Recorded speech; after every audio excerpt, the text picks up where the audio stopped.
Hello everyone. सो आज हम article करेंगे क्या है। A heavy body is placed on a rough inclined plane of inclination alpha greater than the angle of friction. क्या है, एक हैवी बॉडी है वो एक रफ इंक्लिनेशन प्लेन के ऊपर रखी हुई है और जो इंक्लिनेशन है वो कितना दे रखा है अल्फा, लेकिन वो किससे ज़्यादा है, एंगल ऑफ फ्रिक्शन से ज़्यादा है। Being acting upon a force parallel to the plane, plane के पैरेलल लग रही है और along a line of greatest slope. Slope क्या है, ग्रेटेस्ट। तो हमें क्या निकालना है, लिमिट निकालनी है जिसके बीच हम क्या लगाएं, फोर्स। तो इसमें दो केस बनेंगे। एक तो क्या है कि जो बॉडी है वो ऊपर की तरफ मूव कर रही है, और सेकंड केस क्या है, मतलब मूव नहीं कर रही, at the point of moving up. अगर मतलब वो ऊपर की तरफ जस्ट मूव करने वाली है, सेकंड केस क्या मानेंगे कि बॉडी है जो वो नीचे की तरफ मूव करने वाली है। तो देखो जो फर्स्ट केस है उससे हम क्या, डायग्राम हमारा क्या बनेगा फर्स्ट केस के अकॉर्डिंग। ये ओ, ये एंगल क्या है अल्फा।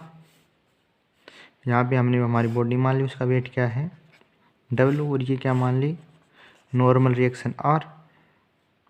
तो पिछले जो हमने आर्टिकल पढ़ा था उससे ये एंगल कितना हो जाएगा अल्फा।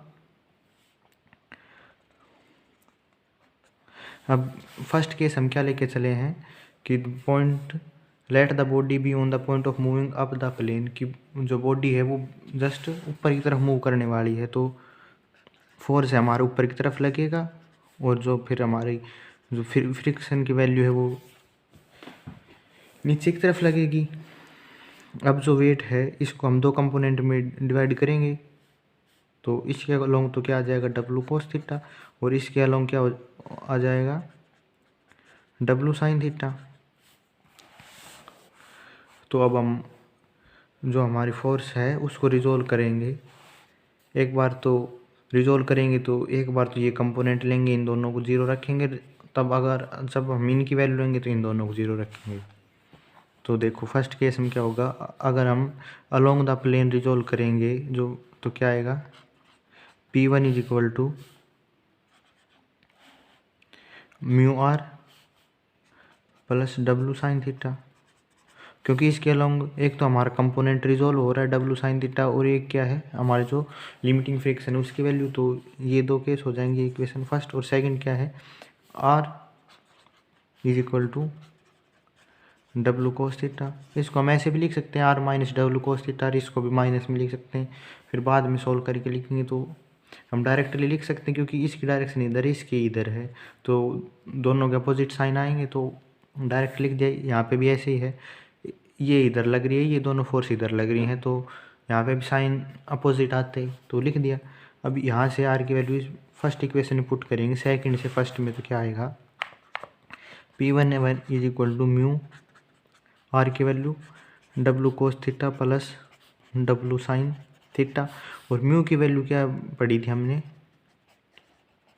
10 लैम्डा, तो म्यू की वैल्यू पुट करेंगे 10 lambda W cos theta plus W sine theta. 10 lambda का हम क्या लिख सकते हैं, sine lambda upon cos lambda W cos theta plus W sine theta. अब इसका एलसीएम लेंगे तो क्या आएगा, डब्लू का हम आगे लिख लेते हैं sine lambda cos theta plus W sine theta cos lambda upon में एलसीएम लिया है तो कोस लैम्डा। डब्लू को दोनों साइड ऊपर से डब्लू कॉमन आएगा तो क्या बचेगा अंदर, sine lambda cos theta plus sine theta cos lambda upon cos lambda sine A cos B, cos A sine B, तो यहाँ से हम क्या लिख सकते हैं साइन ए प्लस बी, तो W into sine alpha plus lambda, sorry ये एंगल एल्फा था तो यहाँ पे क्या आएगा एल्फा।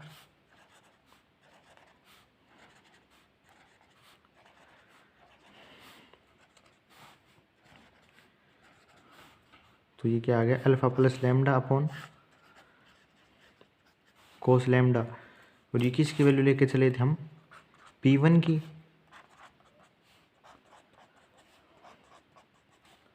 तो P1 की वैल्यू क्या आ गई, ये आ गई। ये तो हमारा क्या हो गया फर्स्ट केस सोल्व। अब सेकंड केस हमें क्या लेना है, इसमें तो क्या है, जो बॉडी है वो just at the point of just moving up, ऊपर की तरफ जाने वाली है। और सेकंड केस हम क्या लेंगे, body on the point of moving down the plane, मतलब वो जस्ट नीचे की तरफ जाने वाली है। तो इसका डायग्राम क्या होगा, ये एंगल अल्फा, ये डब्ल्यू हमारा लग रहा है वेट, ये क्या होगी नॉर्मल रिएक्शन आर। तो इसका एक कंपोनेंट ये एंगल भी क्या होगा अल्फा। तो डब्ल्यू को रिजोल्व करेंगे तो ये क्या हो जाएगा डब्ल्यू कोस अल्फा, और इसके अलोंग क्या हो जाएगा डब्ल्यू साइन अल्फा। अब देखो इसमें क्या होगा, जो बॉडी है वो नीचे की तरफ जाने वाली है just at the point of, तो नीचे की तरफ जाने वाली है तो हमें उसे रोकना है। तो हम जो फोर्स लगाएंगे वो भी ऊपर की तरफ लगाएंगे, और वो बॉडी नीचे की तरफ मूव करेगी। तो जो हमारा फोर्स ऑफ फ्रिक्शन है वो भी किसकी तरफ लगेगा, ऊपर की तरफ। तो इधर ही हमारा P2 लगेगा और इधर ही म्यू आर, ठीक है। तो अब हम जो ये हमारा प्लेन है इसके अलोंग रिजोल्व करेंगे, तो यहाँ से क्या आएगा डब्ल्यू साइन अल्फा किसके इक्वल आएगा P2 प्लस म्यू आर, क्योंकि ये दोनों कंपोनेंट इधर थे और ये इधर था। और सेकंड केस क्या होगा W cos alpha is equal to R, ये क्या होगी हमारी सेकंड कंडीशन। यहाँ से आर की वैल्यू सेकंड से फर्स्ट में रखेंगे तो क्या आएगा W sine alpha is equal to P2 plus mu R की वैल्यू डब्ल्यू कोस अल्फा।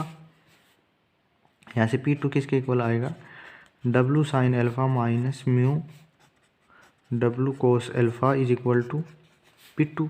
तो P2 किसके इक्वल लिख सकते हैं, म्यू की जगह हम क्या लिख सकते हैं sine lambda upon cos lambda W cos alpha, ठीक है।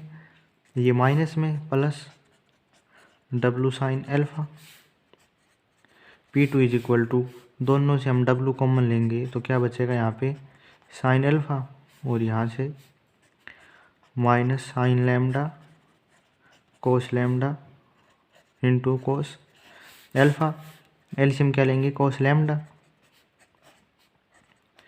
तो sine alpha cos lambda, LCM क्या ले लिया cos lambda, minus sine lambda cos alpha, sine A cos B, cos A sine B. तो क्या लिख सकते हैं साइन ए माइनस बी। P2 की वैल्यू क्या आएगी W into sine alpha minus lambda upon cos lambda. ये क्या आ गई P2 की वैल्यू। P1 की वैल्यू हमारे पास क्या आई थी पिछले से W into sine alpha plus lambda upon cos lambda. तो जो हमने जो दो वैल्यू निकाली है P1 और P2, ये किसकी वैल्यू किसकी वैल्यू देंगे हमें, जो फोर्स है जो जस्ट क्या है बॉडी को सपोर्ट कर रही है कि वो मोशन में ना आए। तो जो P1 और P2 की वैल्यू आई है वो क्या है force required to keep the body at the rest. अगर हम इससे ज़्यादा फोर्स लगाएंगे या इससे कम लगाएंगे तो बॉडी मूव करेगी। तो जो हमारी फोर्स की वैल्यू जो हमें निकालनी थी किस रीजन के अंदर जो बॉडी है वो रेस्ट में रहेगी, तो जो बॉडी है वो किस रीजन में रेस्ट में रहेगी, जो हमने दो फोर्स निकाले P1 और P2 के बीच ही हमारी बॉडी रेस्ट में रहेगी, ठीक है। इसके बाद जो नेक्स्ट आर्टिकल है वो हम करेंगे नेक्स्ट लेक्चर में, क्योंकि इसमें हमारा जो लेक्चर है वो थोड़ा बड़ा हो जाएगा, ज़्यादा लेंथी हो जाएगा। Thanks for watching the video.